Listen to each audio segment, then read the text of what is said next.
Ok, muchachos, con su permiso, inicio la grabación de la clase. Bueno, muchachos, bienvenidos de manera oficial al encuentro sincrónico número 2. Bueno, ya todos o la gran mayoría me conocen. Yo soy su tutor en esta asignatura, Luis Fernando Arismendi, y bueno, el día de hoy vamos a hacer una retroalimentación del material que compone la semana número 2, que corresponde a los instrumentos de la gestión ambiental. Y si el tiempo lo permite, vamos a introducirnos al material de la semana número 3. Un momentico aquí, muchachos, regálenme un segundo.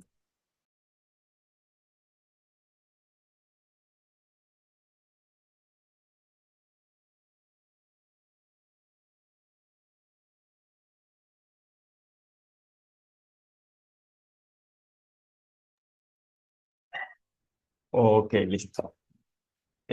Bueno, entonces, con su permiso, voy a presentarles, compartirles mi pantalla.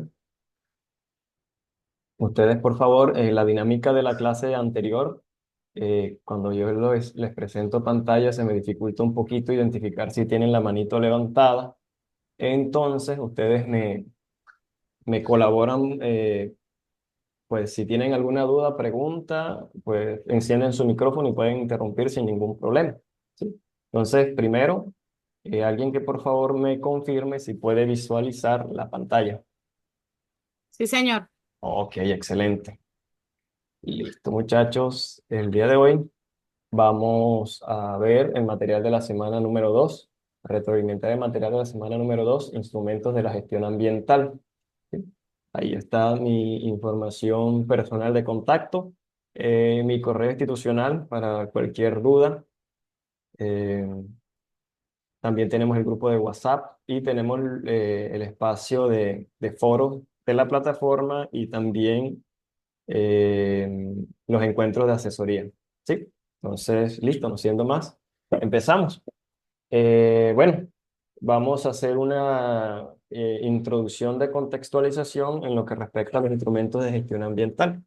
En su momento, habíamos hablado de que, bueno, de que la gestión ambiental hacía parte o se comprendía de una serie de procedimientos, de actividades. Era un sistema que permitía un uso racional de los recursos naturales en pro de su cuidado.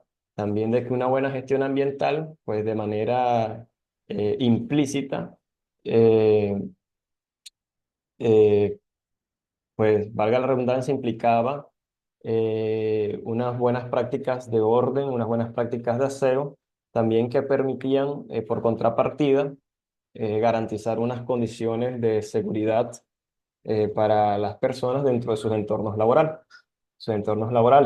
Ahora bien, la gestión ambiental pues consta de una serie de instrumentos que le permiten estructurarse y aplicarse en los diferentes espacios. Dentro de la clase número 1, en donde trabajábamos todo lo que correspondía al contexto, digamos, histórico y parte jurídico de la gestión ambiental, de cómo se creó, pues lo hacíamos desde un enfoque muy general, viniéndonos desde, digamos, los estamentos internacionales a partir de las cumbres, llegábamos o nos introducíamos a un entorno más específico en el contexto de Colombia y en esta asignatura, pues vamos a profundizar un poco más o a reducir el alcance, pues a unos espacios muy particulares que serían los entornos de trabajo de las personas. Esto con la intención de que, bueno, se pueda contextualizar dentro de su quehacer profesional como, pues como profesionales de la administración y la seguridad en el trabajo. Entonces, tenemos que los instrumentos de gestión ambiental son herramientas, son enfoques o sistemas, ¿verdad? Que son utilizados para gestionar y mejorar el desempeño ambiental de manera integral. Dentro del slide se establece que algunos de estos instrumentos están destinados a regular mediante la promulgación y aplicación de normas, como por ejemplo lo que pueden ser las políticas en una empresa o políticas públicas, pues a nivel de nación o de sociedad. Otros a prevenir los daños o minimizarlos, como son los sistemas de gestión ambiental o los estudios de impacto ambiental. Aquí digamos, en esta imagen tenemos que se citan algunos de los instrumentos de gestión ambiental que son más comunes. Por ejemplo, tenemos este que es transversal a todos, que hace referencia a a la normativa y la legislación ambiental, que digamos ya hemos tocado de manera muy somera dentro del recuento del contexto de la disciplina de la gestión ambiental en Colombia, entendiendo pues ustedes principalmente dentro de la ejecución de su carrera, que digamos la implementación de los sistemas de seguridad se basan en una serie de normativa que es aplicable y que ya está definida. Es exactamente el mismo caso el que aplica para la gestión ambiental en Colombia y en el resto del mundo, ¿sí? O sea, hay una normativa, una legislación ambiental que es aplicable. Están los SGA, que son los sistemas de gestión ambiental, los EIA, que son los estudios de impacto ambiental. Tenemos las auditorías ambientales, indicadores de desempeño ambiental que pueden integrarse a los sistemas de gestión ambiental, certificaciones y etiquetas ecológicas que también pueden integrarse a los sistemas de gestión ambiental, la planificación y ordenamiento del territorio, que ya es un instrumento, digamos, de base más general que aplica dentro de un campo de acción diferente, como lo puede ser pues, el campo de los espacios o los entes administrativos sociales, como lo pueden ser las alcaldías, gobernaciones o o la nación, ¿sí? Y por último tenemos la educación ambiental y la sensibilización. A ver, dentro de el slide de hoy o a modo de retroalimentación, vamos a tocar aquellos que son, mm, digamos, de mayor fundamento en lo que compete al quehacer de nosotros como profesionales en la seguridad y salud en el trabajo. Es decir, no vamos a ver todos los instrumentos. Esta información podemos ampliarla en una clase de asesoría para el que guste, pero sí vamos a indagar en los que son más aplicables dentro de su quehacer profesional. ¿Sí? Entonces, listo. Tenemos aquí uno, dos, tres, cuatro, ocho instrumentos. Entonces, vamos a ver el primero, que sería pues el transversal a todos, como les comentaba, que es la normativa y legislación ambiental. Bueno, en este slide, bueno, los instrumentos de gestión ambiental más comunes encontrados son la normatividad y legislación ambiental, el sistema de gestión ambiental, evaluación de impactos ambientales o estudios de evaluación de impacto ambiental, que sería el acrónimo de EIA, auditorías ambientales, indicadores de desempeño ambiental, certificaciones y etiquetas ecológicas. Uno de los estudiantes de la asignatura, recuerdo que me comentó que trabaja dentro de la gestión de este tipo de certificación o de reconocimientos que se hace a nivel de las industrias de agrarias, creo que en el campo de las bananeras, ¿sí? Él maneja pues con bastante maestría este tema. Bueno, tenemos la planificación y ordenamiento del territorio y la educación ambiental y sensibilización, ¿sí? Como les comentaba en el slide anterior. Entonces, vamos a tocar primero lo que es la legislación ambiental, pues como instrumento transversal a, pues a toda la gestión ambiental como conjunto, ¿sí? Para ello, vamos a leer la siguiente sección que dice que la legislación ambiental hace referencia al conjunto de leyes, regulaciones y normativas diseñadas para proteger el medio ambiente, regular las actividades humanas y regular las actividades humanas que pueden llegar a afectarlos, ¿sí? Esta parte es bastante importante, lo que hace referencia a las actividades humanas que pueden afectarlos porque, digamos, dentro del contexto de nosotros como profesionales, pues hace alusión directa pues, a los campos laborales, en donde muchas de las actividades a nivel laboral se basan en la prestación de un servicio o en la creación o producción de un producto, ¿sí? En donde pues la realización de estas actividades de manera colateral implican unas externalidades o unos impactos ambientales. Entonces, la normativa regula o toca de manera integral este aspecto. ¿Sí? Se habla de que la legislación ambiental goza de un enfoque integral, como les comentaba, y que pueden ir desde la prevención hasta la emisión de infracciones como medidas compensatorias por daño.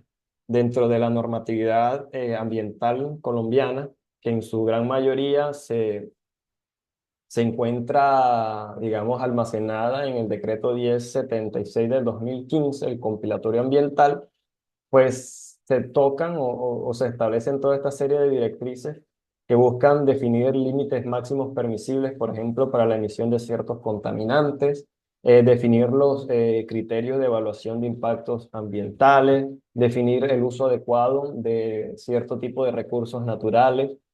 Bueno, también tenemos otra normatividad ambiental que es paralela al decreto 1076, que sería el sancionatorio ambiental, en donde pues se definen estas partes, ¿sí? Lo que hace referencia a la emisión de infracciones, es decir, donde se establecen los criterios a tener en cuenta a la hora de establecer sanciones por cierto tipo de infracciones o delitos medioambientales. Bueno, para hacer el entendimiento, para tener un entendimiento más claro de la legislación ambiental, pues a nivel Colombia y también a nivel global, yo siempre recurro a un recurso que es muy empleado en las áreas jurídicas, como es la pirámide de Kelsen, ¿sí? La pirámide de Kelsen es, digamos, eh, es una representación o un diagrama que permite, de alguna manera, establecer la jerarquía del marco normativo que puede regir dentro de algún territorio. ¿Sí? Por ejemplo, tenemos que como punta de la pirámide, que es digamos, la estructura que se emplea en este caso, la Constitución Política de Colombia, entendiendo que como referencia dentro de la Constitución Política, pues la que es aplicable a nuestro caso es la de 1991, hay un alto componente en cuanto a la utilización y cuidado de los recursos naturales, por lo cual es conocida como la Constitución Ecológica, ¿sí? Entonces, esta sería nuestra Carta Magna o nuestro elemento jurídico de mayor jerarquía. Luego tenemos las leyes, ¿verdad? Que son aquellas pues, que definen unos principios fundamentales, ¿sí? En base a el derecho, a los conceptos de derecho negativo y derecho positivo que se establecen como universales, ¿sí? Luego tenemos los decretos que tienen menor peso jurídico que las leyes y que, bueno, tienen una serie de particularidades. Por ejemplo, los decretos usualmente son emitidos por el personal de la rama ejecutiva, como lo puede ser el presidente, ¿sí? Y que se utilizan para reglamentar en la mayoría de casos de manera a modo de emergencia, pues ciertas circunstancias o ciertas situaciones que ameritan una acción rápida, mientras que las leyes son emitidas desde el Congreso de la República. Los decretos son emitidos desde la rama ejecutiva y pueden pues, tener un peso según el agente de emisión. Por ejemplo, el presidente puede emitir un decreto, los alcaldes y los gobernadores pueden emitir un decreto que tiene peso y relevancia pues dentro de la jurisdicción de sus territorios, según, ¿cierto? Mientras que las leyes son emitidas eh, por el Congreso de la República, Congreso Bicameral de la República. Luego tenemos las resoluciones, que las resoluciones pues corresponden a unos, digamos, autos administrativos en donde al final se resuelve o se define algún criterio en particular. Este tema de las resoluciones dentro de la unidad 2, cuando estemos trabajando temas de permisos ambientales, vamos a profundizar un poco y vamos a hacer un análisis de un auto administrativo, una resolución donde se otorga o se niegue un permiso. Tenemos las ordenanzas y por último los acuerdos municipales. ¿Sí? Entonces, esta es la estructura de la pirámide de Kelsen. Bueno, entonces vamos a empezar de manera descendente e iniciamos por la parte más alta. Tenemos la Constitución Política de Colombia, que se entiende como la norma suprema. que establece los principios fundamentales del derecho relacionados con el medio ambiente, en este caso, ¿sí? Dentro de nuestro, digamos, nuestra competencia. También establece, así como los deberes del Estado y de los ciudadanos en la protección y conservación del mismo. ¿Sí? Para, pues, digamos, el caso puntual que nos atañe hace referencia a la Constitución Política de 1991. Leyes ambientales, tenemos o se definen bajo esta sección como normas emanadas por el Congreso de la República, ¿sí? Que regulan específicamente aspectos relacionados con el medio ambiente, como lo puede ser la gestión de los recursos naturales, la protección de los ecosistemas, la prevención de la contaminación y la conservación de la biodiversidad. Luego tenemos los decretos, que es una norma reglamentaria, ¿sí? Y aquí se habla de que son emitidas por el presidente de la República o por las autoridades administrativas competentes para desarrollar o complementar estas disposiciones. Generalmente, como les comentaba inicialmente, pues lo que compete a los decretos o decretos leyes, principalmente los decretos, son emitidos por los entes de la rama ejecutiva, ¿sí? Como es el caso del presidente o los alcaldes. Tenemos los tratados y convenios internacionales que, bueno, dentro de la pirámide de Kelsen que les mostré inicialmente, no se encuentran definidos porque, digamos que se mueven en un espacio jerárquico diferente, porque los tratados y convenios internacionales no necesariamente tienen más peso que la Constitución, que la Carta Magna de un país, según el caso, ¿sí? Hay tratados que bajo ciertas circunstancias parten de unos principios fundamentales, como pueden ser, podrían ser el derecho positivo, como por ejemplo el derecho a la vida, que sí son primordiales y que priman sobre lo que puede ser la constitución política de un Estado-nación. No obstante, algunos tratados tienen un menor peso y pues digamos el peso jurídico que presentan dentro de un territorio, llámese por ejemplo un país, eh, depende, depende digamos del nivel de acogida que haga el país o el nivel de compromiso que asume el país pues a partir de la suscripción de dicho tratado. Caso puntual pudo haber sido, por ejemplo, bajo el Tratado de Río, si no me falla la memoria, que fue en el año 2002, de Río de Janeiro, en donde uno de los compromisos o convenios a los que se llegaron fueron las reducciones de las emisiones de, pues de contaminantes a la atmósfera, ¿sí? En donde, por ejemplo, Estados Unidos hace alrededor 2 o 3 años, eh, no, hace más o menos 4 o 5 años, eh, rechazó, rechazó o negó la suscripción de este acuerdo, es decir, incumplió este acuerdo, pues en base a que la reducción de gases, o emisiones de gases a la atmósfera implicaba un efecto negativo sobre su desarrollo industrial y por ende un impacto negativo, un encogimiento pues, en su configuración económica, ¿cierto? Entonces vemos que dentro de este contexto, un tratado internacional suscrito por Estados Unidos, que es nuestra nación de ejemplo, tuvo menor peso que lo que podrían ser la normatividad interna de tipo estatal que puede tener el país a nivel confederativo, ¿cierto? Entonces, hasta aquí, ¿llevamos alguna duda, pregunta, muchachos?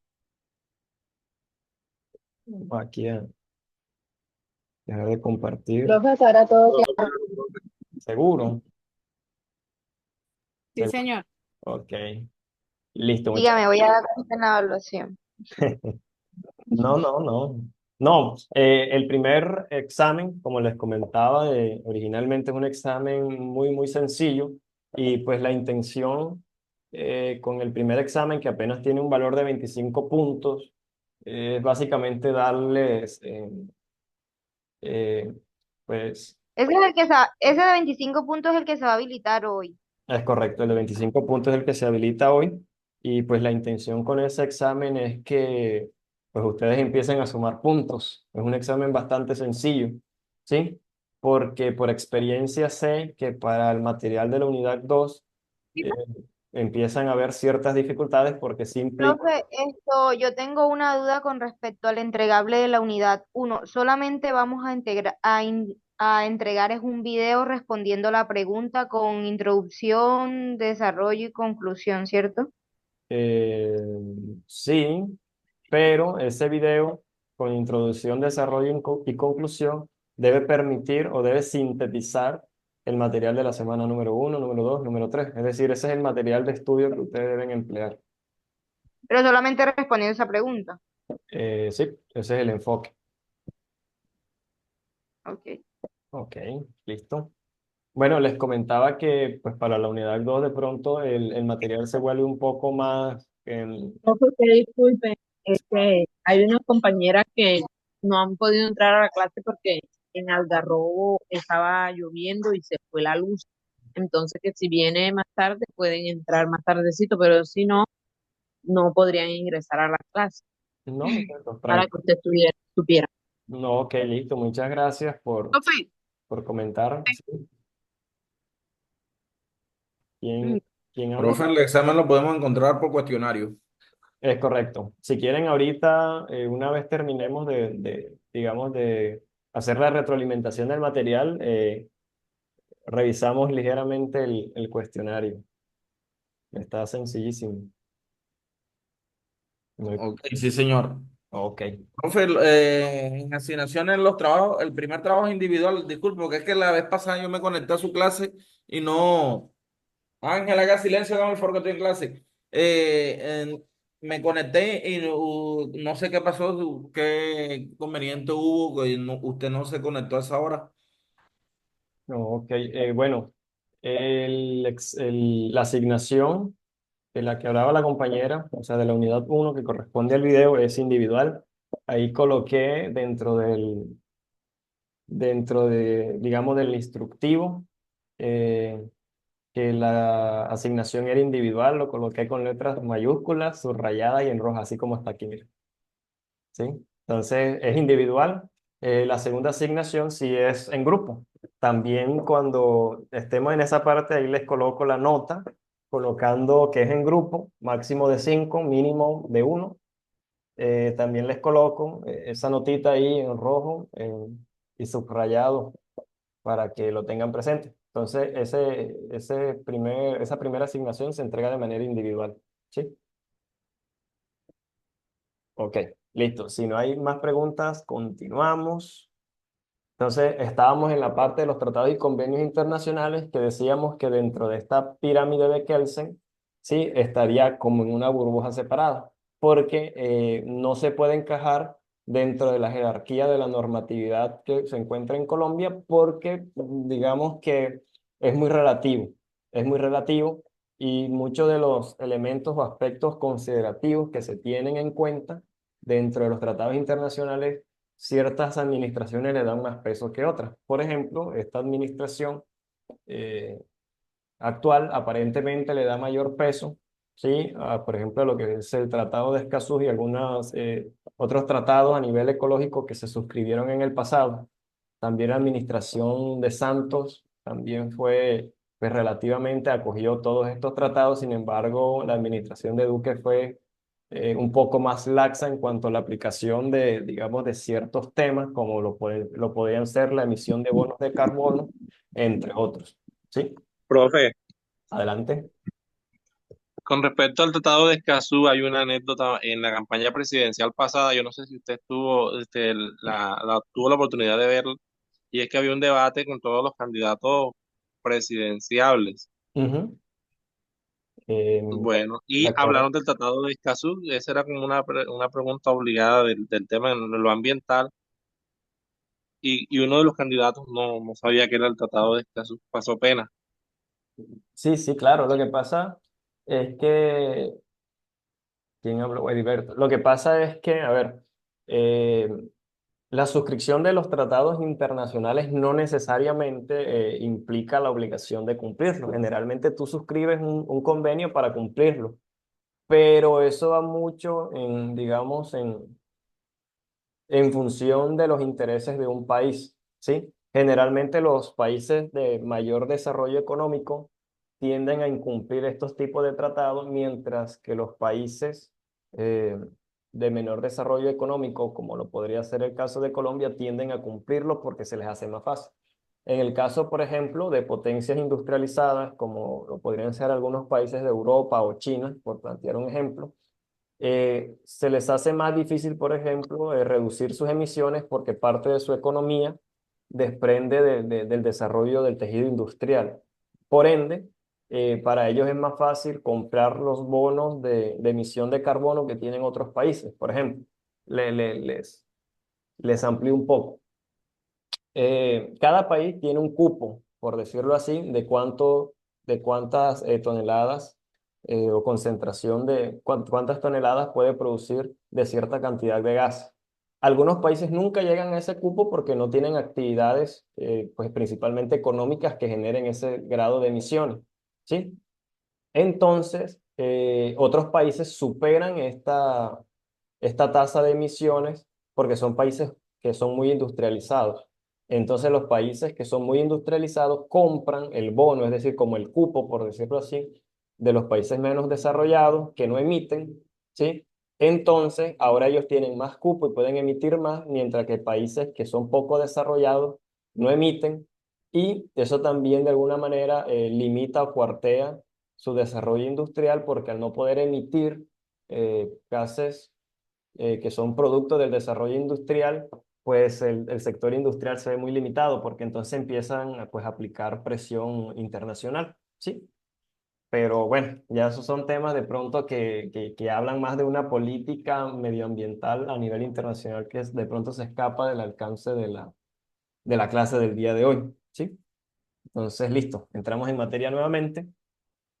Y volvemos al tema de los tratados y convenios internacionales. Ahora bien, con los tratados y convenios internacionales culminamos lo que tiene que ver al instrumento de legislación ambiental, ¿vale? Entonces pasamos al segundo, ¿verdad? Que dentro del entendimiento del alcance de la asignatura es de mayor relevancia, que hace referencia a los sistemas de gestión ambiental, ¿sí? Los famosos SGA, que se entiende como un enfoque estructurado y sistemático que generalmente es utilizado por organizaciones para gestionar sus impactos ambientales y hacer pues este proceso de mejora continua de su desempeño ambiental. A ver, un sistema de gestión ambiental pues hace referencia principalmente a una serie, digamos, de políticas dentro de la empresa que acoge la empresa, que acoge una empresa, pues que con la intención de que a partir de su implementación se puedan disminuir los impactos ambientales que se derivan de la realización de las actividades intrínsecas de la empresa. Por ejemplo, dentro de los sistemas de gestión ambiental, muchas veces se estructuran una serie de programas, planes o, digamos, procedimientos para disminuir el impacto ambiental que se puede generar o la presión que se puede generar sobre el uso de ciertos recursos. Muchos de ustedes que ya se encuentran trabajando pueden encontrarse en empresas en donde tengan un sistema de gestión ambiental, en donde, por ejemplo, puede tener un enfoque, digamos, a la utilización racional de los recursos, digamos, el recurso agua. Entonces crean un programa o un plan de ahorro y uso eficiente del agua, que, digamos, establece que hay que inspeccionar el sistema de drenaje de la empresa, que las llaves no goteen, ¿verdad? De que se pueden reutilizar cierto tipo de aguas. Pueden hacer este mismo sistema, por ejemplo, para el ahorro y uso eficiente de la energía, digamos, teniendo desconectados cierto tipo de equipos, utilizando estos sistemas de luces inteligentes que detectan el movimiento y se encienden, pero cuando no hay nadie están apagados. También están, pues, programas de, por ejemplo, el Plan Básico de Saneamiento, que hace referencia a la manera en cómo se gestionan los residuos sólidos, ¿sí? Que haya una correcta clasificación de los residuos sólidos, digamos, con la codificación de colores, que exista un plan de reciclaje, también que exista una gestión adecuada de los residuos peligrosos a través de un gestor externo que cuente con los permisos medioambientales y demás exigencias normativas para tratar de manera idónea los residuos con características peligrosas que pueda producir su empresa. Eh, También está en materia, por ejemplo, digamos, de la optimización en el uso de recursos. Muchas empresas utilizan papel que es reciclado, esta hoja que es como color ocre o amarilla, que son hojas de imprimir recicladas, o en muchos casos, el caso de mi empresa, nosotros reutilizamos mucho las hojas cuando se imprime por una cara y la otra cara está limpia para cierto tipo de, digamos, de informe o de material, pues uno utiliza el lado contrario, el costado de la hoja, que puede seguir empleándose, ¿sí? Pues entre otra serie de estrategias y procedimientos que empiezan a aplicar dentro de las diferentes empresas según pues sus particularidades de funcionamiento. Por ejemplo, planteemos una empresa, bueno, el ejemplo de las bananeras dentro de su sistema de gestión ambiental, con base a la normativa ISO 14001, se habla de un programa de cumplimiento de actividades o de normativa legal. Dentro de la normativa legal que se le puede aplicar a una empresa bananera, podemos encontrar o identificar una serie de permisos medioambientales. Por ejemplo, si esta bananera utiliza o capta agua de un río o de un lago o de un embalse, necesitaría un permiso de concesiones de agua, ¿verdad? Necesitaría una concesión de agua, necesitaría un permiso de ocupación de cauce para la obra o bocatoma que utilizaría para la aducción del agua al sistema de captación. Digamos que una vez que se riegan los cultivos se generan unas aguas residuales, de pronto con presencia digamos, de pesticidas o de algunas otras sustancias de tipo agroindustrial que se mezclan con el agua y generan un vertimiento pues con características tóxicas, entonces necesitaría un permiso de vertimiento, ¿sí? Entonces, toda esta normatividad se encontraría inmersa dentro de un programa que sería el programa de aplicación de la normativa vigente, dentro pues, de su sistema de gestión ambiental. También podrían tener, por ejemplo, programas para el reciclaje de ciertos insumos, como por ejemplo la producción de, digamos, em, abonos orgánicos con el material o con los desechos orgánicos que se generan a partir de la corta después de la remoción de los tallos de las plantas de banano, entre otros, ¿sí? Y así aplicaría para todo tipo de empresas. Por ejemplo, una constructora que sé que muchos trabajan dentro del campo de la construcción de obras civiles, dentro de los sistemas de gestión ambiental, pueden tener estipulado la manera en cómo gestionan, digamos, los residuos que hacen referencia a los escombros o residuos de construcción, ¿verdad? Digamos, la gestión apropiada o adecuada de los residuos peligrosos que podrían derivar de las actividades de mantenimiento de las maquinarias amarillas, por ejemplo, los filtros de aire, los combustibles, aceites, lubricantes, ¿sí? Que deben ser gestionados pues, de una manera especial como determina la norma entre pues un sinfín y un largo número de etcéteras, ¿sí? Todo esto se encuentra enmarcado dentro de lo que puede ser un sistema de gestión ambiental. Ahora, a nivel, digamos, internacional, la normativa que, digamos, que se emplea o que se encuentra extendida de manera internacional y que es mayormente aceptada, es la norma estándar de la ISO 14001, ¿sí? Que pues se utiliza como referencia internacional dentro de pues la conformación de los sistemas de gestión ambiental, y cuando un sistema de gestión ambiental se acopla a los criterios establecidos dentro de la ISO 14001, se le certifica, ¿sí? Por eso muchas empresas dentro de su logo se enorgullecen mucho de colocar que cumplen con la ISO 14001, con la ISO 9001, con las OSHA, entre otro tipo de normativa que regula temas de calidad, temas de ambiental, temas de seguridad, entre otros. Nosotros vamos a ver de manera más profunda este instrumento dentro de la unidad 3, ¿sí? Vamos a ver cómo se elabora un sistema de gestión ambiental, vamos a ver qué programas, planes lo constituyen.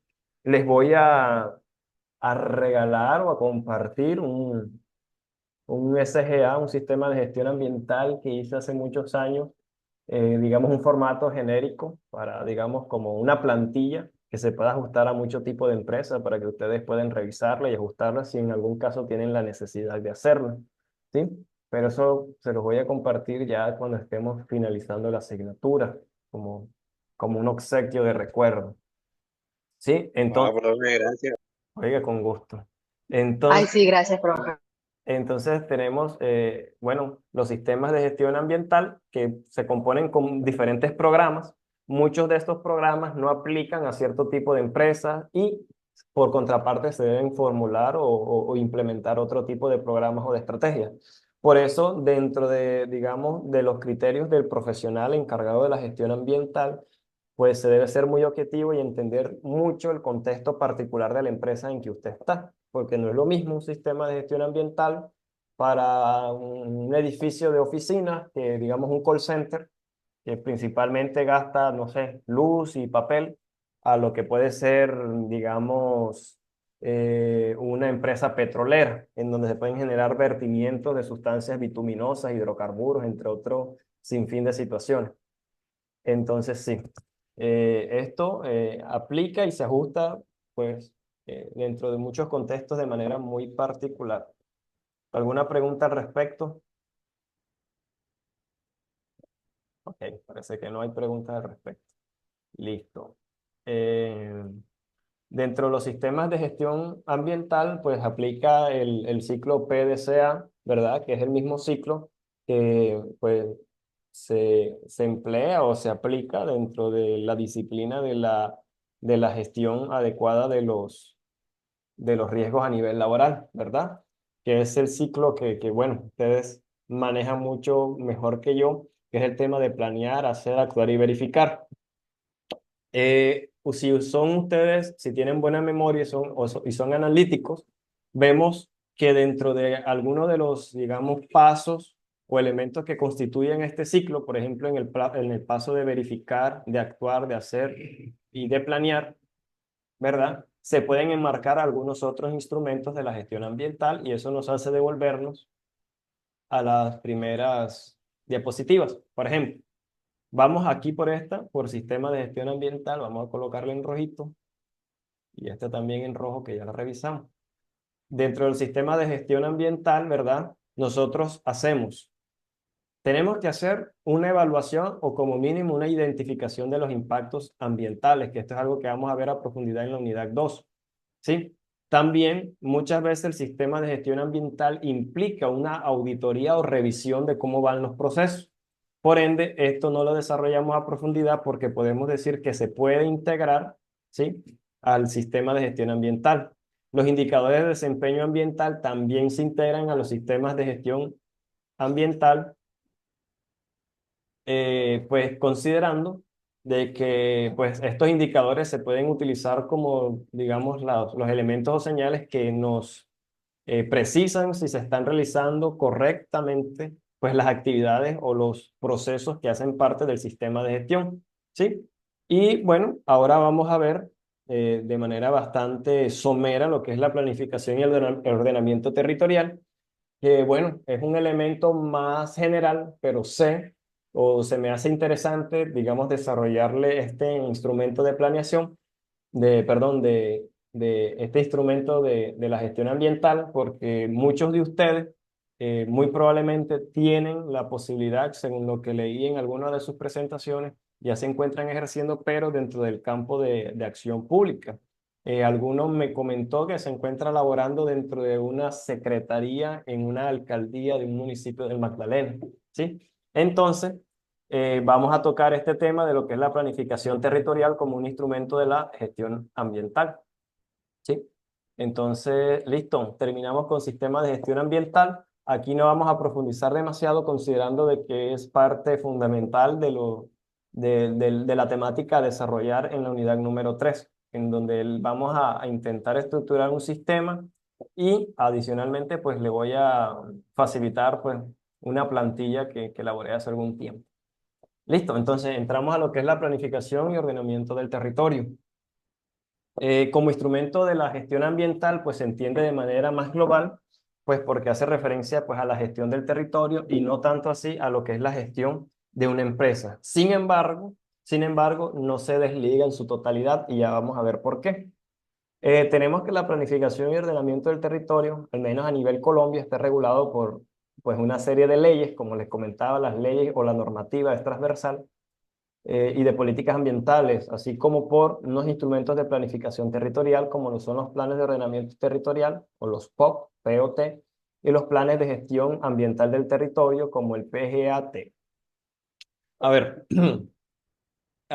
¿quiénes de ustedes viven o se encuentran en municipios cuya población esté por ahí superior o igual a 100.000 habitantes? Alguno, por favor, que me comente. Por ejemplo, creo que Ciénaga supera los 100.000 habitantes. No todos a la vez. Bueno, para aquellas personas que vivan dentro de municipios con un número igual o superior a 100.000 habitantes, seguramente su municipio cuenta con un POT, con este señor que se señala aquí.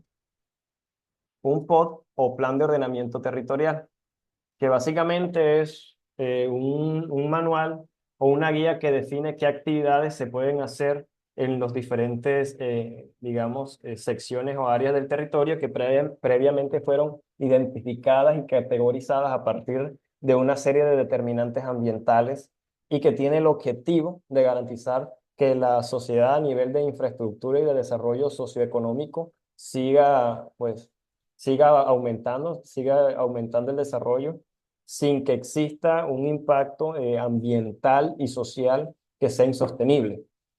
Por ejemplo, una de las situaciones que implica una mala o que evidencia una mala gestión o planificación u ordenamiento del territorio puede ser la problemática que vive actualmente Bogotá, que es que dentro del área de los cerros orientales se están construyendo muchas casas y que es una zona de alta peligrosidad porque pues principalmente es un terreno que es inestable y al, digamos, socavar parte de la falda de estas serranías a partir de la construcción de viviendas, lo que se hace es que se propicia el deslave o el deslizamiento de tierras, ¿sí? Entonces creando situaciones que a nivel de emergencias sociales son muy graves y también situaciones que a nivel de, pues, de impactos medioambientales, porque implican, pues, digamos, la intervención de ecosistemas que pueden tener un alto nivel estratégico.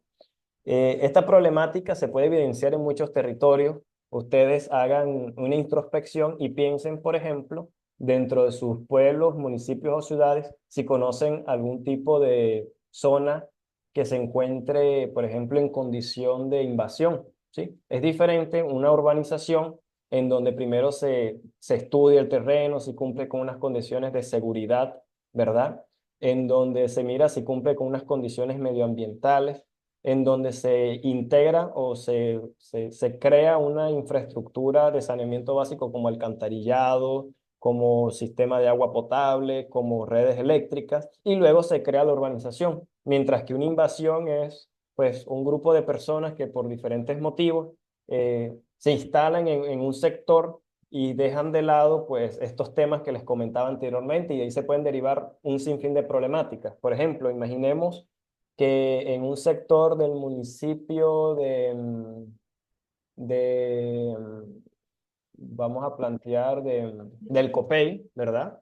Se creó una invasión y esta invasión está constituida por 300 familias. O sea, es una invasión grande y imagínense, no hay un sistema de saneamiento básico, o sea, no cuentan con agua potable y mucho menos cuentan con sistemas de colectores de alcantarillado. Entonces, todas las casas o los ranchos que se encuentran ahí empiezan a crear pozas sépticas que no cuentan con sistemas herméticos, entonces hay infiltración de aguas residuales negras y resulta que debajo de esa invasión había un acuífero que alimentaba el acueducto del municipio, ¿sí? Entonces vemos que hay un tema de contaminación, ¿sí?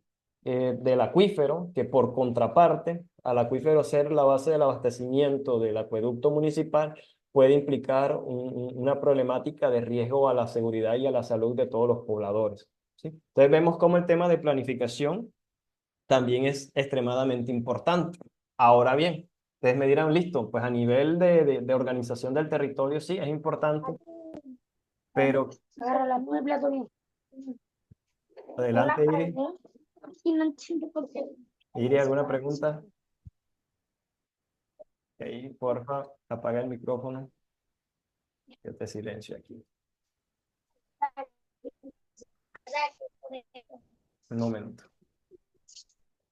Vamos a silenciar a Iris. Que se le encendió accidentalmente el micrófono.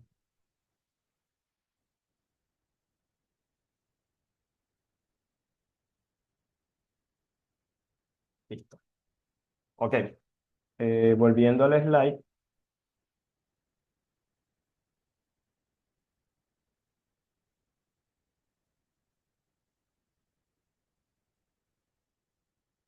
Listo. Entonces, ahora, ¿cómo aterrizamos o cómo enlazamos esto a nivel empresarial?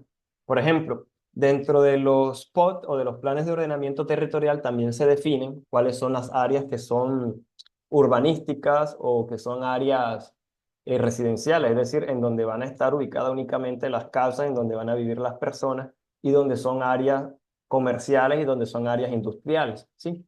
¿Por qué es importante este aspecto? Porque esto se basa, por ejemplo, nosotros no podemos ubicar una empresa, digamos, que se encarga de la producción de pólvora, la producción de plástico, ¿sí? Dentro de un área que está cerca a un colegio, dentro de un área que está cerca a un hospital, dentro de un área que está cerca a, pues, a una zona residencial, porque implica un riesgo para las personas que subyacen o que rodean estos entornos, ¿sí? Entonces, dentro de los planes de ordenamiento territoriales también se definen unos espacios o unos entornos muy puntuales en los cuales se deben desarrollar cierto tipo de actividades. Y, por ejemplo, esto también define el tipo, digamos, de reglamentación aplicable. Por ejemplo, hay zonas como las famosas zonas rosas que se encuentran en muchas ciudades, en donde se tolera se tiene una tolerancia mayor a los decibeles o a los niveles de ruido que se pueden producir porque es un área que está definida para el desarrollo de infraestructura, em, pues tema discoteca, temas estaderos, entre otros, en donde suele haber música, ¿sí? Pero en una zona residencial probablemente los decibeles o el nivel de tolerancia al ruido es mucho más exigente, por lo cual no es permitido. Por ejemplo, estas industrias que tienden a producir emisiones de algún tipo también no deberían o no pueden estar localizados dentro de ciertas zonas que pueden ser residenciales porque la emisión o respirar material particulado, digamos, de una cantera o de alguna otra industria que genere emisiones al medio, a la atmósfera, puede resultar pues nocivo para la salud de las personas, ¿sí?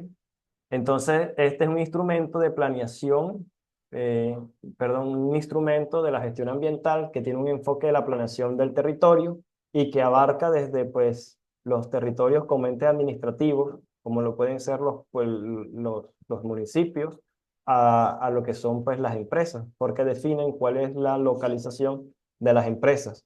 Y este es un elemento que muchas veces dentro, digamos, dentro del ejercicio del profesional de la seguridad y salud en el trabajo es indispensable y es saber dónde están ubicados ustedes y su empresa o la empresa en donde laboran para poder definir cierto tipo de actividades, ¿sí? Por un tema, pues, de seguridad y que tiene un componente medioambiental a partir de la adopción de los determinantes ambientales.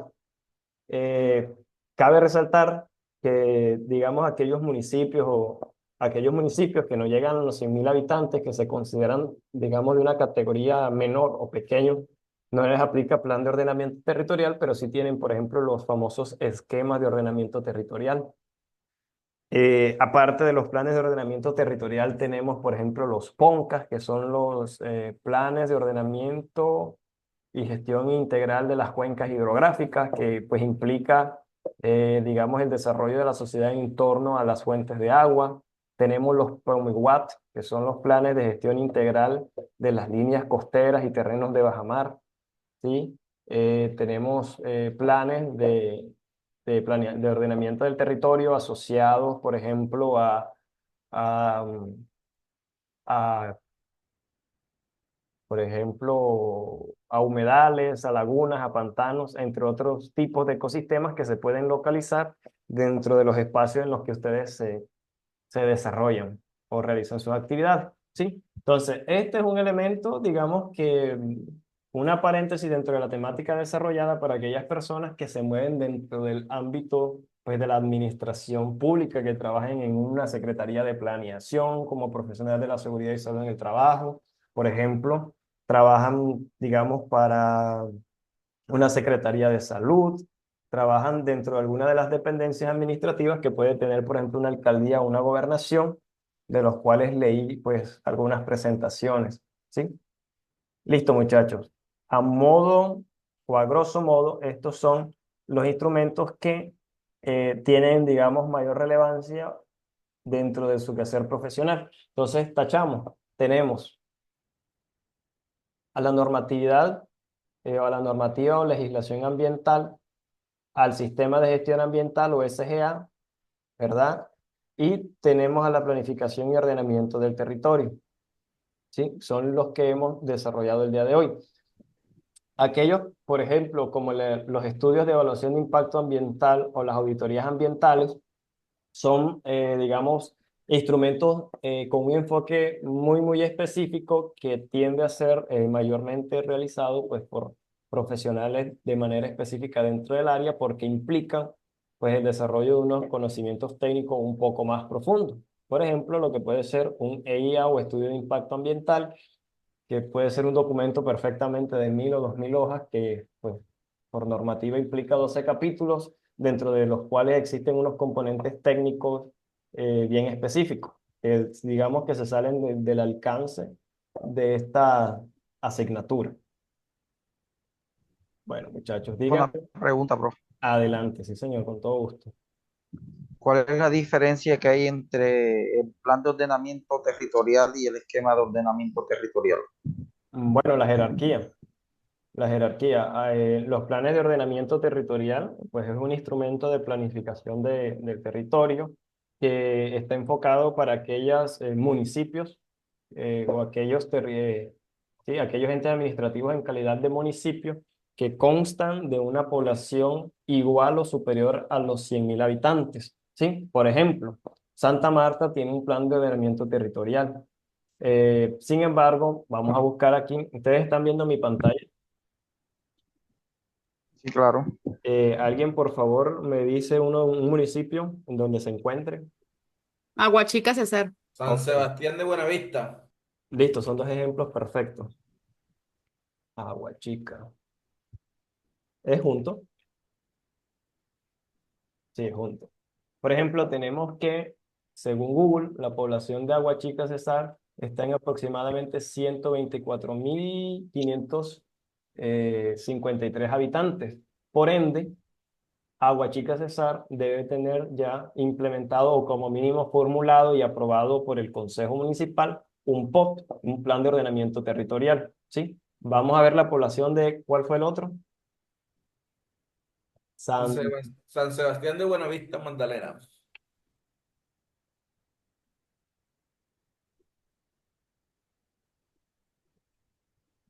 bueno, San Sebastián de Buenavista, San Sebastián de Buenavista, Magdalena, me equivoco aquí, vamos a colocar,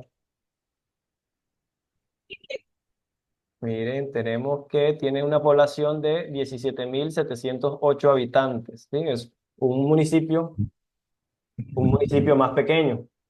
Sí, entonces este municipio muy probablemente le aplica lo que es un esquema de ordenamiento territorial que a nivel de instrumentos de planificación tiene una jerarquía menor, ¿sí? Tiene una jerarquía menor. Y por ejemplo, para las zonas que digamos son áreas metropolitanas, como el caso de Soledad, que hace parte del área metropolitana de Barranquilla, o La actividad en la emisión de gases y residuos. Profe, entonces, digamos que esos que tienen menores habitantes, sí, ¿ahí qué harían? los que tienen menos habitantes, ya el instrumento de planificación del territorio no es un POT, sino que es un esquema, un esquema de ordenamiento territorial, que ya es un documento menos elaborado y tiene una serie digamos, de implicaciones menores. Por ejemplo, eh, para el municipio de Aguachica, que vimos que tenía una población superior a los 100.000 habitantes, si O ellos, sea, a partir de los 100.000 habitantes se hace el plan de ordenamiento territorial. sí, tiene que tener una cantidad igual o mayor a 100.000 habitantes. A partir de allí, a partir de allí se establecen, digamos, unos elementos más rigurosos. Por ejemplo, si van a construir una planta de tratamiento de agua potable, de agua residual, una PETAR, cuando la población es superior a los 100.000 habitantes, necesitan obtener antes de esa construcción, antes de construir el proyecto en físico, obtener el famoso la famosa licencia ambiental, sí, que es un documento, digamos, es un permiso medioambiental muy, muy, muy complejo de obtener y que solamente lo otorga la Agencia Nacional de Licenciamiento Ambiental o las corporaciones autónomas regionales, según el caso. Entonces, ¿qué significa? Que para la ejecución o llevar a cabo cierto tipo de obras o de actividades es mucho más complejo. Por ejemplo, vemos que pues a nivel de planeación en una ciudad, digamos, yo voy a remodelar mi casa, necesito pagar un impuesto a la alcaldía antes mientras que si yo lo hago en un pueblo pequeño, pues simplemente remodelo mi casa y ya, ¿sí? Tienen una serie de implicaciones diferentes. Adelante, Miguel Ángel Mejía. Profe, por acá en el municipio, bueno, que es bastante pequeño, Sí. este, hay un problemita que tienen pensado de construir un hospital, o sea, un estadio, pero donde el terreno que es del municipio, por ahí pasa la tubería de Caño Limón Cueña, creo que es que le dicen esa, de gas, de Ujú. oleoducto. Sí. Entonces, eso el municipio no ha podido construir ahí, y eso han tratado de hablar para solucionar, o sea, desviarlo, sacarlo del municipio, echarlo más para afuera, porque ahí tienen pensado construir proyectos, pero como eso genera un impacto ambiental también. Sí. Sí, claro, mira que, o sea, el tema de la planificación del territorio se ha vuelto pues de bastante relevancia pues en la última década principalmente, a eso del año 2010 tomó un peso muy importante. De hecho, los planes de ordenamiento territorial tienen una vigencia de 10 años y luego deben actualizarse porque pues los municipios entran pues a una serie, digamos, tienen una serie de cambios en donde toca ajustar muchas cosas. Pero ¿cuál es la intención de que yo o de que mi pueblo, de que mi territorio no crezca de manera desmedida, sino de manera planificada? ¿Sí? Y que no existan situaciones como que se construye una carretera en una calle en donde no había alcantarilla, o que yo permita que se construya un barrio en una zona en donde pasa una línea de oleoducto que puede representar un riesgo en materia de seguridad para la población que se asienta en la zona. ¿Sí?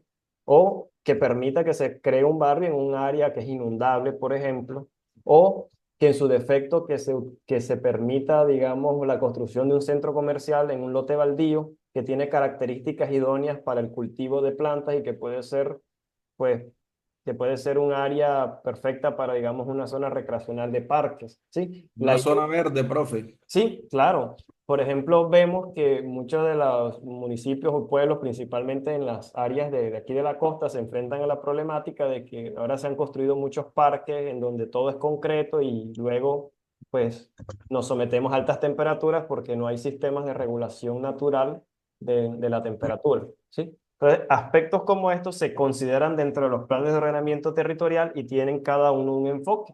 ¿Sí? Pero generalmente pues se construyen con base a dos elementos principales. Elemento número uno, seguridad, ¿sí? De que las personas dentro del territorio se puedan desarrollar de manera segura, es decir, sin poner en riesgo sus bienes ni su persona, ¿verdad? Su integridad física ni su salud, y con base a unos determinantes medioambientales que implica el buen uso de los recursos naturales, ¿sí? Entonces, aspecto bien, bien importante a tener en cuenta.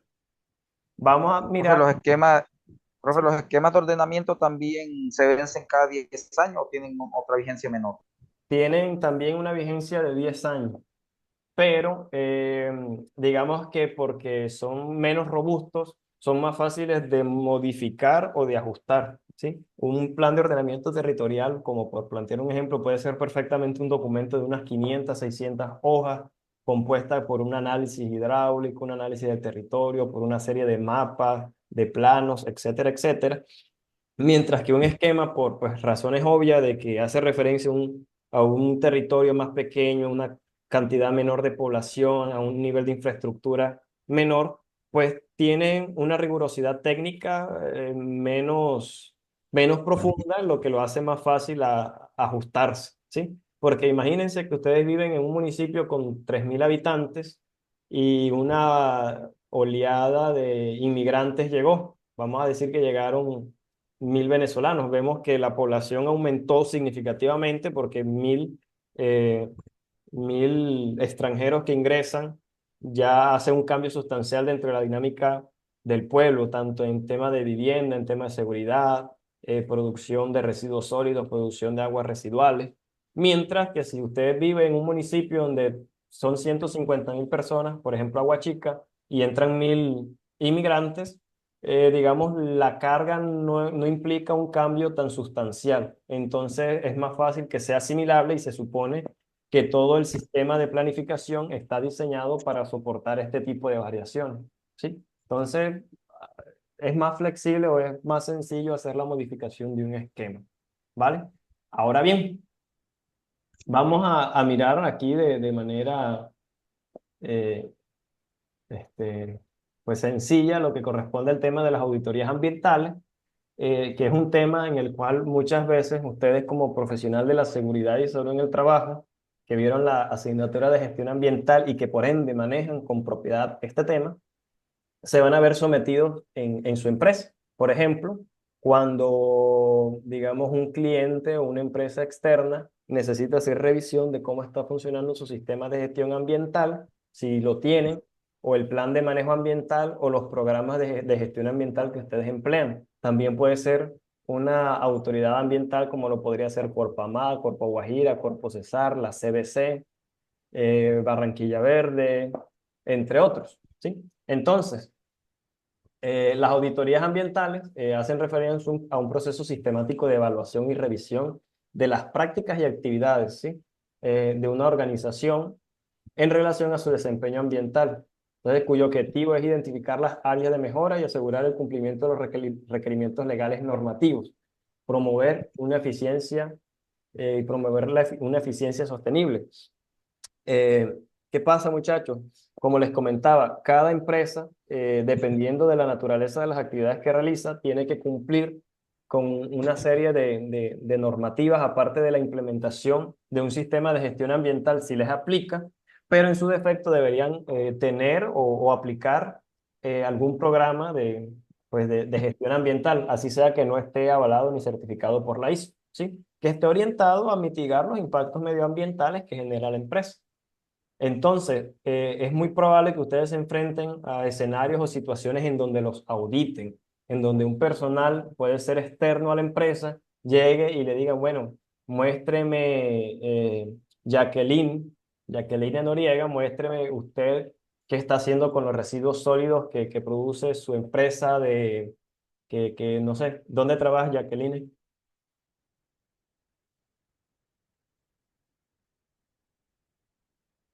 Ok, Brian, adelante.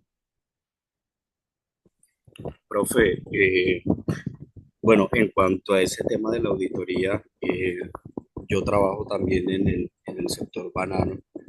Actualmente, pues ocupo pues el cargo de asistente de SST en tres empresas diferentes.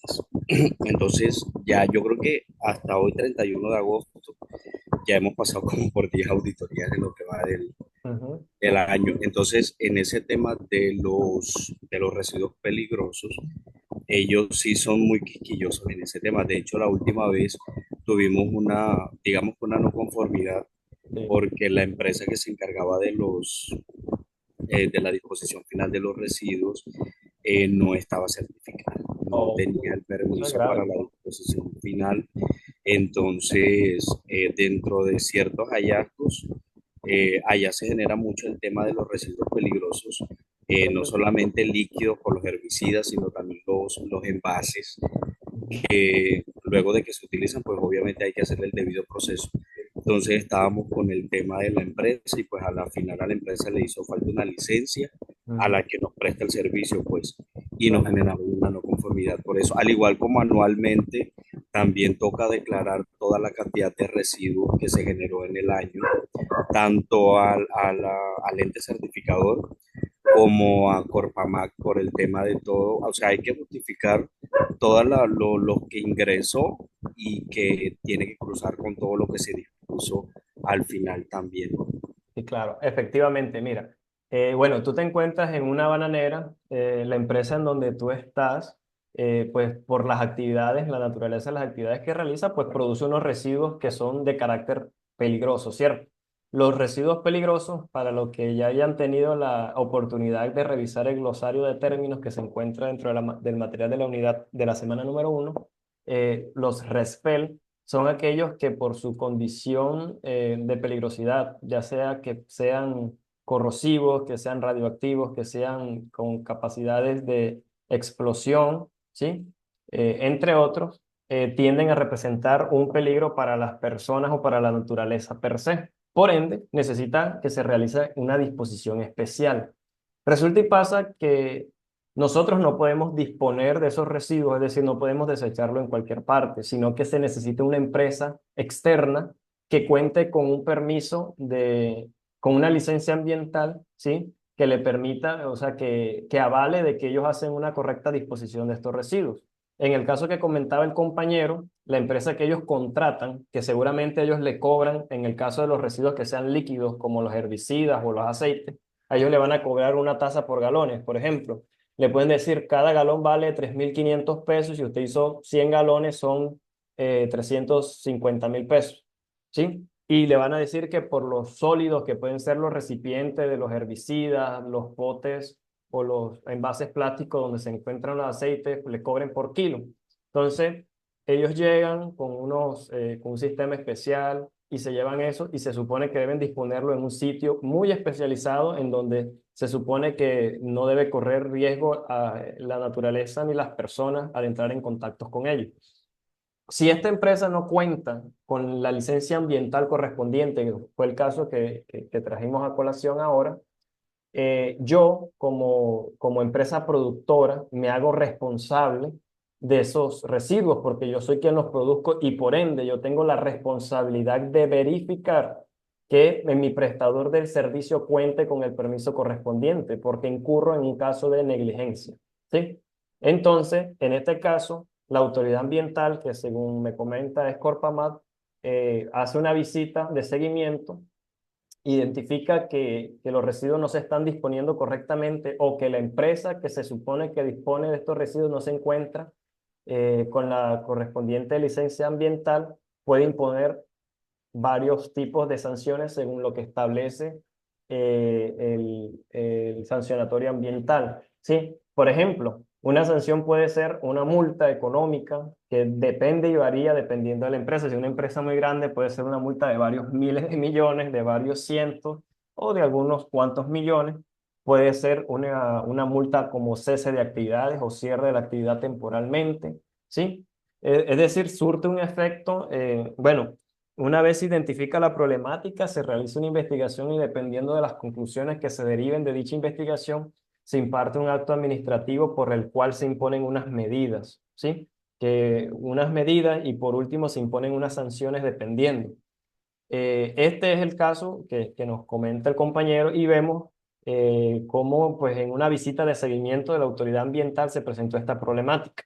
Ahora bien, se supondría entonces que dentro de la empresa, ¿verdad? Ellos deben contar con un PEGI-REPEL, con un plan de gestión integral de los residuos peligrosos, que debería ser un documento, que yo les voy a compartir uno también para que tengan ahí, que debería ser un documento que le dice a ustedes como un paso a paso de cómo debo yo almacenar los residuos peligrosos mientras viene la empresa o yo contrato una empresa que venga a recogerlos, ¿sí?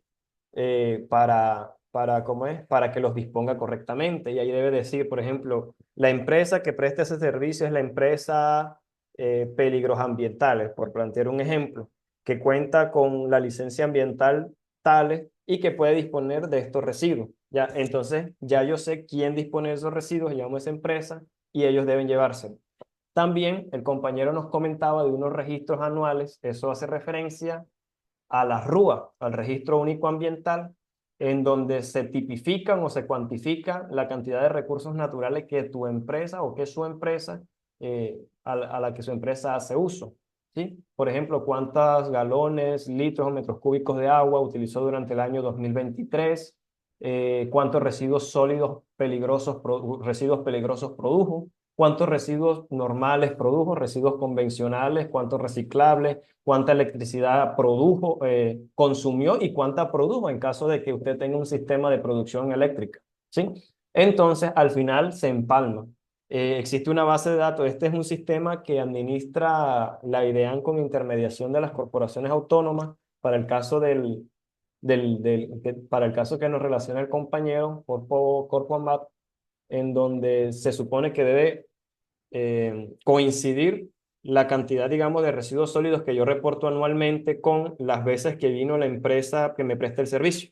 Por ejemplo, cada vez que esta empresa llegaba, digamos el año 2023, llegaba a recoger los residuos, ellos llevaban, los disponían y a uno le entregan, le mandan un certificado y ese certificado dice, la bananera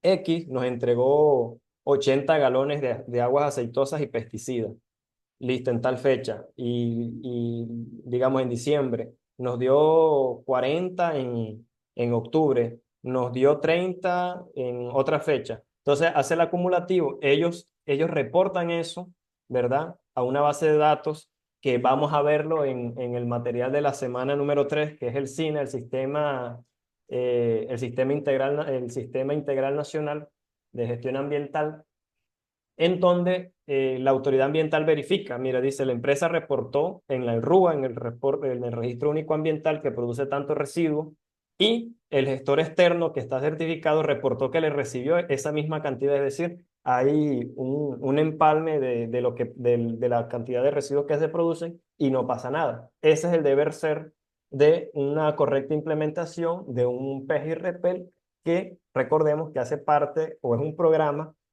del sistema de gestión ambiental que contempla la ISO 14001, entre otras. ¿Sí? Entonces, miren cómo una situación que muchas veces las empresas no le damos la visibilidad que corresponde, representa unos impactos importantísimos de cara pues, al funcionamiento de la empresa porque la pueden cerrar. Y, por ejemplo, muchos clientes, digamos, su empresa que produce banano, digamos, tiene bananos que se lo vende a Nestlé.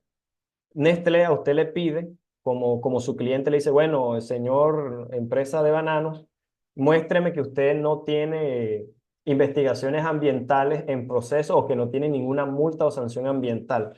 Ellos tienen ese tipo de exigencia dentro de su sistema de gestión ambiental. Es decir, su sistema de gestión ambiental les dice que no le pueden comprar insumos o materias primas a una empresa que tenga investigaciones ambientales pendientes, ¿sí? Entonces, si usted con su empresa bananera, Corpo Amat, le pone una sanción, eso va a aparecer en sistema, por ende no va a tener el certificado, usted va a tener como una especie de antecedente hasta que esa investigación no culmine, ¿sí? Entonces puede usted perder muchos clientes de esos bananos o si son bananos de exportación, entre otros. Por eso, si ustedes se dan cuenta, hoy en día muchísimas de las empresas grandes que podemos ver en comerciales y en esas cuñas publicitarias colocan siempre el logo de que están reciclando, de que, por ejemplo, los potes plásticos ahora son biodegradables, que el cartón del cereal tiene el 10% menos papel, que lo hacen con cartón degradable, sí, porque todo eso hace parte de su sistema de gestión ambiental y porque eso tiene unas implicaciones económicas y legales. Económicas desde el punto de vista de que el no cumplirlo implica sanciones pecuniarias hasta el cierre de la empresa. Por pecuniario me refiero a que les cobran, les ponen multas.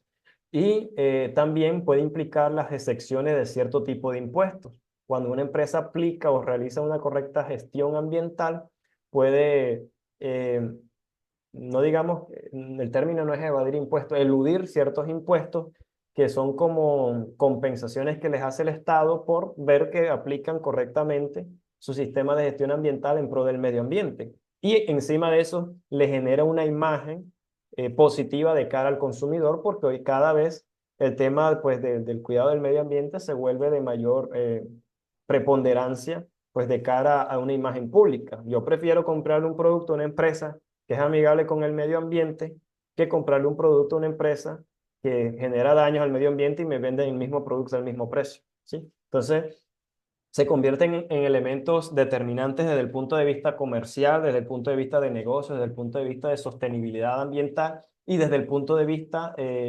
jurídico, normativo ¿cómo es? Y económico, ¿sí?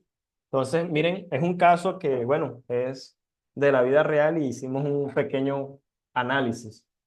Y así como aplica en el tema de la bananera, va a aplicar en temas de construcción, va a aplicar en temas de industria petrolera, industria de hidrocarburos, industria ganadera, otro sector agropecuario, sector producción de alimentos, entre otros. ¿Sí? ¿Alguna otra duda, pregunta? Chacho, ¿se me durmieron? No, señora, aquí estoy. No, Aquí profe, estamos, claro, profe. está todo. Aquí estamos presentes. Listo, muchachos. Todo claro, profe.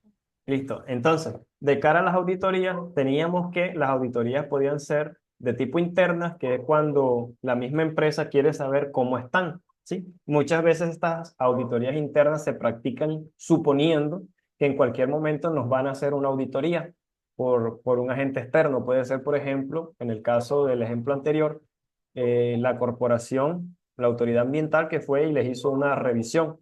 A veces uno como para prepararse, uno mismo se audita. A veces uno contrata un auditor externo que te evalúe y te diga cómo estás, ¿sí? O a veces son las autoridades o entes de control, ¿sí? Entonces las auditorías tienen la misión, o al menos cuando son internas, de identificar puntos de mejora. Adelante, alguien levantó la Profe, mano. en ese caso, en esa parte de las auditorías internas, esas auditorías sí son, bueno, digamos que sí son obligatorias porque casi siempre las externas piden la interna. Entonces, cuando hay una auditoría externa, uno de los requisitos es una auditoría interna anterior. Entonces, eso prácticamente lo hace una obligación. Esa auditoría interna pues se vuelve una obligación también. Inclusive, piden la auditoría interna, las no conformidades que se generaron y el cierre de esas no conformidades. Bueno, eso es bastante relativo, al menos en el caso de las autoridades ambientales. ¿Por qué? Porque, digamos, la constitución organizacional de este organismo de control tiene una condición especial. Ellas son las CA, ¿verdad? Corporación Autónoma Regional. Corporación Autónoma Regional de La Guajira, Corporación Autónoma Regional del Magdalena, Corporación Autónoma Regional del Sur del Bolívar, del Cesar, etcétera. Cuando se dice lo de corporación autónoma, no es solamente porque se escucha bonito dentro del nombre, sino que tiene una connotación de que cada corporación tiene autonomía dentro de algunos criterios que ellos emplean, ¿sí? Entonces, es probable que Corpoamap defina digamos, dentro de su conducto regular que existan auditorías internas para las empresas que hagan algún tipo de uso de los recursos naturales y que se encuentren dentro de su jurisdicción. Sin embargo, por ejemplo, otras corporaciones puede que no, ¿sí? Eso no se encuentra tipificado dentro de la normativa vigente a nivel nacional, pero sí puede estar tipificado dentro de la normativa local, que es lo que les comentaba en cuanto a temas de decretos y resoluciones. Por ejemplo, por AMAP, a ustedes probablemente les estableció una resolución eh, en donde a ustedes se les otorgó o se les negó algún tipo de permiso medioambiental. Entonces, dentro de la parte resolutiva, que es la parte final, o sea, ellos hacen un argumento técnico, un argumento jurídico y al final dice resuelve, artículo 1, artículo 2, artículo 3. ellos establecen una serie de condicionantes. Dentro de esa serie de condicionantes es muy probable que a la empresa bananera de ustedes les colocaron que tenían que realizar auditorías internas y pueden haber establecido incluso la periodicidad a cada 6 meses, cada 3 meses, una vez al año o según se requiera, ¿sí?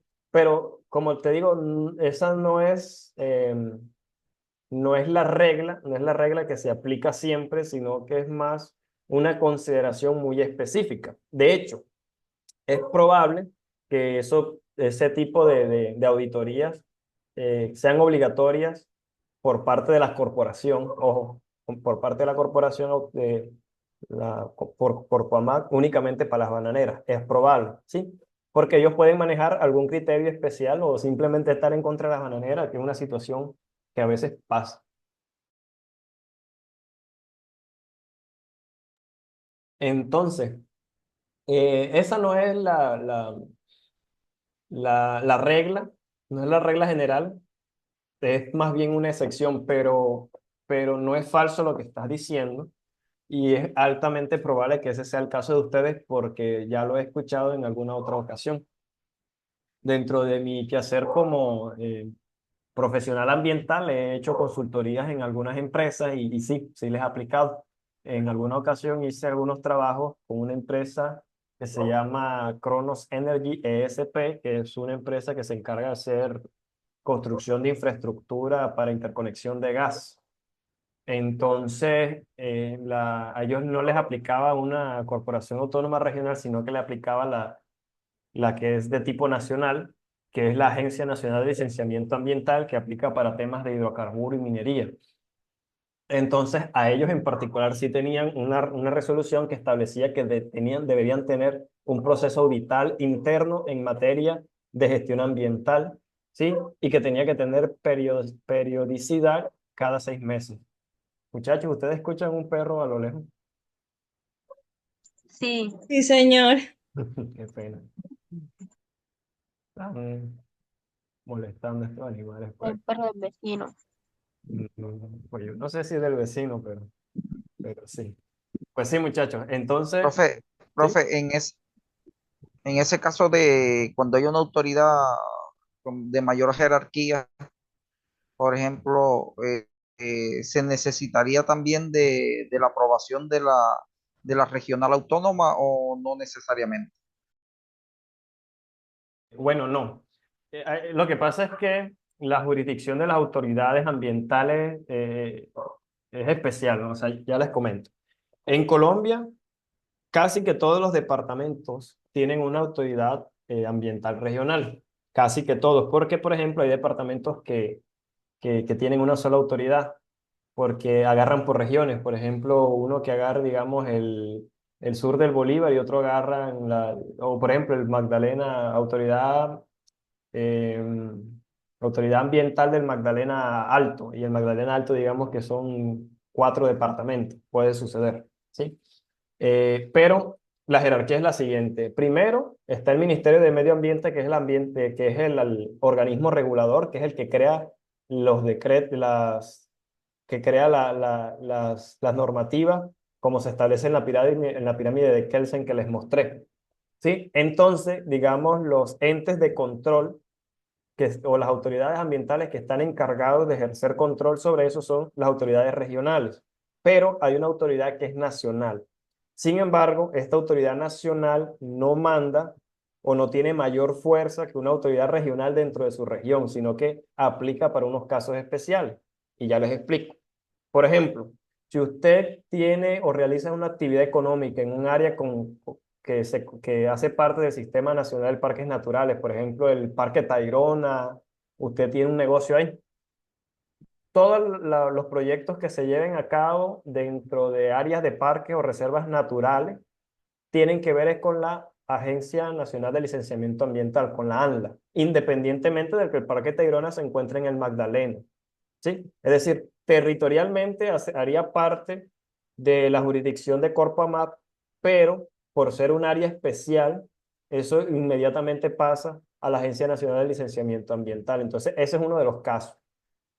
El otro de los casos es que hay un cierto tipo de actividades muy específicas en las cuales se aplica exclusivamente como ente de control la Agencia Nacional de Licenciamiento Ambiental, lo que son el sector de hidrocarburos, y el sector hidrocarburos sí o sí, no importa si yo lo hago en La Guajira, en el Bolívar o en el Cesar, yo no tengo nada que ver o no tiene jurisdicción ni Corpo Guajira, ni Corpo Amad, ni Corpo Cesar, sino que tiene que ver la ANLA, porque la ANLA se especializa en el sector hidrocarburos.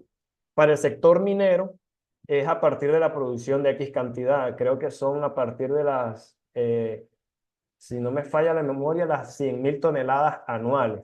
Si yo tengo un proyecto minero, digamos una mina de carbón o una cantera, y yo tengo dentro de mi PTO, plan de trabajo y obra, que esa cantera me va a producir 100.000 toneladas uno anual, 100.001 toneladas anuales, automáticamente los permisos y todo el proceso de control lo haría la Agencia Nacional de Licenciamiento Ambiental sobre mi proyecto, independientemente de que yo esté dentro de uno de los departamentos que comentamos anteriormente, ¿sí? Pero si yo no produzco las 100.000 toneladas anuales, sino que produzco 99.000 toneladas anuales, entonces ya yo entro en jurisdicción de Corpo Guajira, de Corpo Amá, de Corpo Magdalena, de Corpo Cesar, dependiendo de donde yo me ubique eh, espacialmente, ¿sí? Entonces, hay mucha serie digamos, de excepciones muy particulares y hay ciertos proyectos que sí o sí es con la ANLA y otros que son con la corporación regional. Pero la ANLA no tiene más fuerza que ninguna de las otras corporaciones, simplemente aplica a otros estamentos o a otro tipo de proyectos diferentes, pero no tiene mayor peso. De hecho, supongamos que Corpo Guajira emitió una resolución y ellos están equivocados, ok, Corpomat emitió una resolución donde le pone una multa a la empresa bananera del ejemplo del que hablamos anteriormente, ¿sí? Les colocó una multa y usted dice, no, yo creo que el procedimiento se hizo mal, entonces yo voy a ir donde un ente de control mayor. No existe. No existe un ente de control mayor que Corpo Amat, ¿sí? Usted no puede ir a la ANLA porque no es jurisdicción de la ANLA.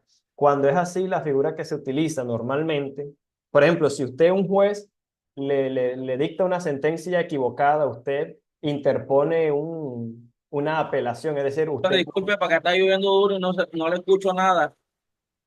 Ok. ¿Hasta cuándo está habilitado el examen? El examen queda habilitado hasta el martes a las 11:59. Ah, ok. Muchas gracias, profe, porque no se escucha nada. Tranquilo. Bueno, les comentaba, si por ejemplo un juez a usted le pone una sanción y usted no está de acuerdo, digamos, un juez de la ciudad de Santa Marta, que tiene jurisdicción en Santa Marta, le pone una sanción, usted interpone una apelación, es lo que le va a decir el abogado. Entonces van a ir ustedes donde un juez de mayor jerarquía, ¿sí? Para eso se utiliza la apelación, para, digamos, de algún modo rehusarse y ir donde un agente de mayor jerarquía. Pero con las corporaciones autónomas no existe. Entonces usted no hace una apelación, sino que interpone un recurso de reposición. Es decir, que usted plantea nuevamente el caso, pero con la misma autoridad. No va a una autoridad diferente que sea de mayor peso, ¿sí? Entonces eso como para tener un poco claro el tema de las jurisdicciones. ¿Alguien tiene alguna pregunta? Sí, profesor, yo. Sí, señor, adelante. Profe, ahí quedé, como me quedó como la duda, el paréntesis. Cuando se habla para la industria petrolera, se dice que se tiene que necesitar licencias ambientales. Hay algunas actividades que simplemente con el plan de manejo ambiental pueden desarrollar las labores como tal las empresas que están al servicio de la exploración sísmica. Bueno, eso es un tema que, bueno, ahorita se me haría como complicado desarrollar con precisión. Primero, el plan de manejo ambiental era un instrumento de la gestión ambiental que se aplicaba desde antes de 1991, ¿sí? Y que por ende, si tú, digamos, si tu empresa del sector petrolero hacía esa actividad desde antes de esa fecha, a usted le aplica el principio eh, bueno, se me olvida el término. La cuestión es que usted, como usted se acoge a la normativa anterior, por ende no necesitaría licenciamiento ambiental, ¿sí? Sino con el plan de manejo que usted tenga desde ese tiempo, está bien, le basta. Principio de transición, si no me falla la memoria. Ahora bien, s- dentro del sector hidrocarburos, del sector de la explotación de hidrocarburos, casi todas las actividades relacionadas al tema hidrocarburos requieren sí o sí licencia ambiental, pero no es que usted requiere una licencia ambiental por cada actividad, sino que usted le otorgan algo que se conoce como licencia ambiental global, que implica que es como una especie de permiso ambiental que abarca cada una de las actividades que son inherentes al proceso de explotación de hidrocarburos que usted realice. Por ejemplo, la perforación, la extracción del hidrocarburo, la conducción del fluido, entre otros aspectos, el refinamiento, entre otras cosas, ¿sí? Entonces, digamos que es un caso, Ronald, que me comentas que necesitaría yo mucha información como para precisarte, porque ahí toca profundizar dentro de muchos detalles en términos jurídicos y técnicos que no, es difícil apreciar así de manera tan somera. Tendría que conocer el proyecto y mirar una serie de situaciones bien particulares. Profe, lo que pasa es que el tipo de impacto que se maneja en la exploración sísmica es mucho más bajo que el que se maneja en la parte de minería y como tal extracción y perforación, ya lo que es taladro pesado. Tengo entendido que por eso es que trabajan con licencias ambientales. Bueno, la licencia ambiental es el instrumento de, digamos, de gestión sí, es un instrumento de gestión ambiental y es el más pesado que existe, ¿sí? Al menos en Colombia. Obtener una licencia ambiental para un proyecto puede tardar. Yo ahorita estoy en un proyecto minero, que es explotación de sal marina, y obtener la licencia ambiental tardó casi 20 años. Casi 20 años para obtener un papel, ¿sí? Porque para obtener una licencia ambiental se crea algo que se llama estudio de impacto ambiental, que ahí lo vimos, así lo mencionamos dentro de los instrumentos, que es un documento que tiene 12 capítulos y que cada capítulo desarrolla un aspecto, como la evaluación ambiental de los impactos, la evaluación económica de los impactos, la definición técnica de los componentes del proyecto, entre otros. Entonces, el sector de hidrocarburos es muy complejo porque ahí lo miran con especial lupa. Y como te digo, es probable que dentro del sector cierto tipo de actividades no requieran licenciamiento ambiental per se porque es probable que realicen unos impactos menos significativos que otras.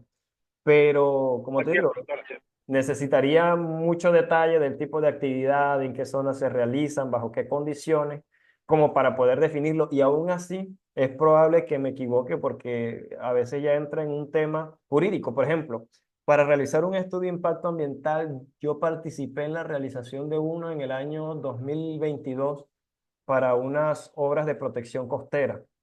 Y al final consolidamos un documento que tenía más de 1800 hojas, que tenía 78 anexos y cada anexo era un documento aparte que sustentaba unos temas. ¿Sí? Tenía un tema, un manejo de material de cartográfico, de sistema de información geográfico amplio. ¿Sí? Y ese documento nos tardamos casi un año en consolidarlo y éramos un equipo de 26 profesionales, de entre los cuales también se encontraba un profesional de la seguridad y salud en el trabajo. Nos encontrábamos ingenieros ambientales, biólogos, ingenieros geólogo, marino costero, habían abogados, o sea, un estudio de impacto ambiental es un documento técnico y jurídico que implica un trabajo interdisciplinario bien amplio, entonces es complejo, Ronald, pero eso te digo, yo particularmente difícilmente podría hacer un análisis profundo del tema que me comentas, se sale por mucho del alcance de mis conocimientos. Bueno, muchachos, yo creo que nos explayamos bastante en este tema, que es bien interesante, pero que de pronto sí nos salimos un poquito del alcance del desarrollo de la temática del día de hoy. Eh, ya son las 7:52, ya cumplimos con el tiempo. Si alguien tiene una última pregunta, podemos desarrollarla, pero les recuerdo nuevamente que tenemos el encuentro de asesoría el día miércoles, confirmamos por el grupo de WhatsApp para ver si hay suficientes estudiantes para participar. El examen, si no, yo les aviso en un momento, en 20 minutos les confirmo si se los habilito el día de hoy hasta el día martes, y si no se los habilito el día de hoy hasta el martes, se los habilitaría el día de mañana domingo hasta el día miércoles, ¿sí? Es decir, nos extendemos un día para dejarlo que ustedes descansen este sábado. Entonces, Profe, sí, adelante. usted dijo que iba a socializar un poco acerca del examen. ¿Podría hacerlo en estos minutos que faltan? Socialicemos dentro del examen. Ok. Bueno, muchachos, vamos a culminar la clase.